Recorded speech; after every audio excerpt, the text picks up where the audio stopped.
দক্ষিণ আমেরিকায় বিস্তারিত অ্যামাজন রেইন ফরেস্ট পৃথিবীর সবচেয়ে রহস্যময় জঙ্গল, যেখানে সূর্যের আলো পর্যন্ত পুরোপুরি মাটিতে পৌঁছাতে পারেনি। হাজার হাজার বছর পুরানো গাছ ঢেকে রেখেছে চারদিক, শুধু অন্ধকার, সবুজ ছায়া, ভেজা মাটি, অদ্ভুত পাখির ডাক আর এমন সব শব্দ যেখানে উৎসব কেউ কখনো দেখতে পায় না। এই স্থানীয় উপজাতিরা বিশ্বাস করে এই জঙ্গল জীবত, এখানে পাহাড় হিমালয় নদী ফিসফিস করে আর কুয়াশার ভিতর লুকিয়ে থাকা এমন কিছু প্রাণী রাক্ষস যাদের জাগে গোলামানি মৃত্যু। অনেক বছর ধরে নিখোঁজ হয়ে শত শত মানুষ কেউ আর ফিরে আসেনি, কিন্তু রহস্য মানুষকে সবসময় টানে। আর এই রহস্য টানের উত্তরের জন্য একজন 5 জন বৈজ্ঞানিক অভিযাত্রী জঙ্গলে প্রবেশ করে। তাদের নেতা ছিল ড্যাগল, একজন বিখ্যাত ডকুমেন্ট নির্মাতা। তার সঙ্গে ছিল মাইক এবং ক্যামেরাম্যান এলিনা পুস্ত এবং রাইফেল। স্থানীয় গাইড খালি বন্ধ প্রাণী করে। আমাদের লক্ষ্য অ্যামাজন জঙ্গলে থাকা বিভক্ত পাহাড় খুঁজে বের করা, কারণ কয়েক সপ্তাহ আগে স্যাটেলাইটে ছবি দেখা গিয়েছিল জঙ্গলের ভিতরে কিছু পাহাড় আকৃতি অসাধারণ এবং সাধারণ মতো নয়। মনে হয়েছিল এগুলো যেন এক বিশাল প্রাণীর শরীর।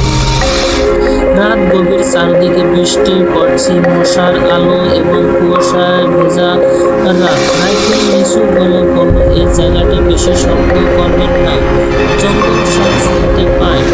এসে বলল, জঙ্গলে আবার শুনে নাকি? তাই উত্তর দিল। দূরে অন্ধকার দিক তাকিয়ে রইল। হঠাৎ একটি শব্দ বেশি উঠল, ফিসফিস, এবং মাটি হালকা কেঁপে উঠল।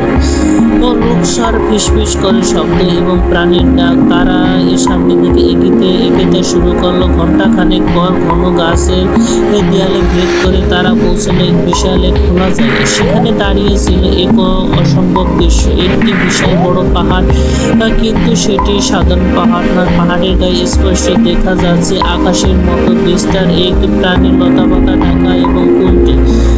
আরেকটির উপরে দেখলো 2টি মাথায় অ্যানাকোন্ডা সাপ, অন্য মাথায় একটি সিংহর মতো। দানবটি চোখ বন্ধ করে, মনে হয়েছিল হাজার হাজার বছর ধরে ঘুমিয়ে আছে।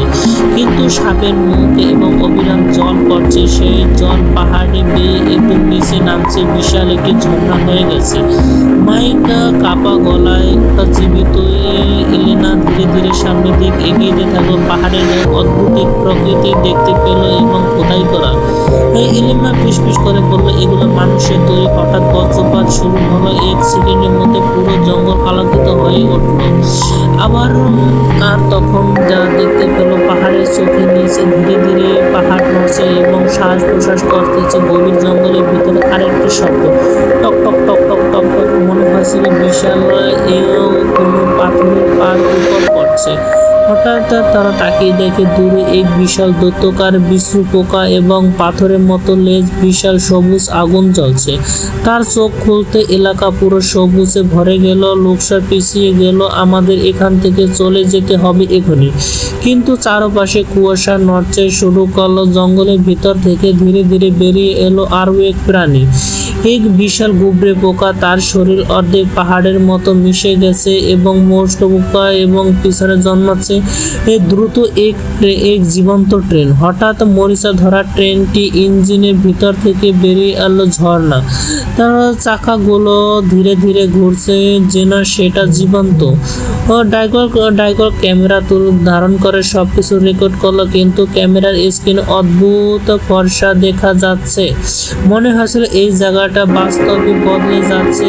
হঠাৎ এলেনা চিৎকার শুরু করলো। সেই পাথরটি দেয়ালে অদ্ভুত ছবি দেখতে পেল। সেখানে আঁকা মানুষ আর দানব একসাথে দাঁড়িয়ে আছে, আর নিচে লেখা, রাক্ষসদের জাগিও না। ঠিক তখনই